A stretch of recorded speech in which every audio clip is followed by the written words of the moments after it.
Hello, my friends. Today we will finish our discussion about the NG sound in English. Two letters which come together to form a single sound, a single unit.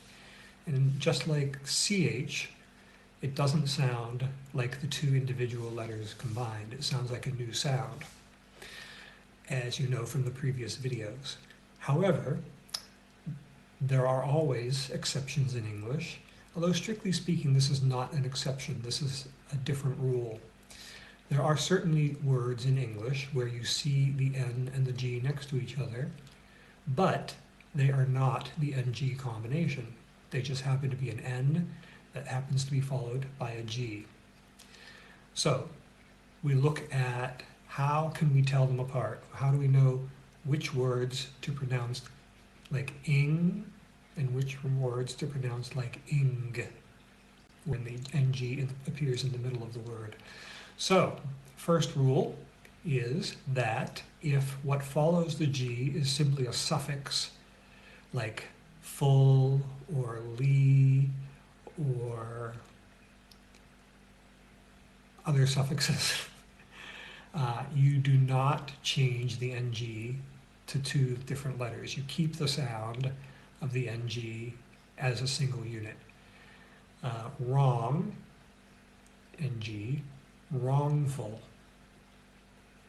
ring, ringing, right? So wrongful has the FUL attached to the end, and ringing has another ING, another sound at the end. So anytime that you have that situation, you continue to use the NG as a single unit, a single separate sound.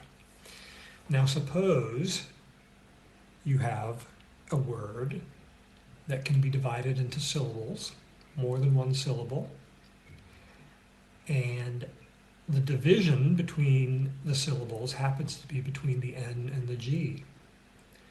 Well, then, even though we don't divide the word into syllables, for our own evil purposes, then that's a sign to us that the G is pronounced like a G. Here's an example. Single. If we were going to divide single, which is a two-syllable word, into syllables, we would draw that division between N and G. So you can hear the G. And that's not single, single. Here's another word. It's not very common, but at least it demonstrates the rule. Vanguard. It's not, I don't think I can even say vanguard with the NG combination. The N and the G are both pronounced separately there. Here's another one. Bingo. If you were going to divide bingo into two syllables, naturally you would divide it between the N and the G. So you don't have bingo, you have bingo. And that should be clear. Now I will put a list of other words I can think of that match the second category, where you do say the N and the G separately.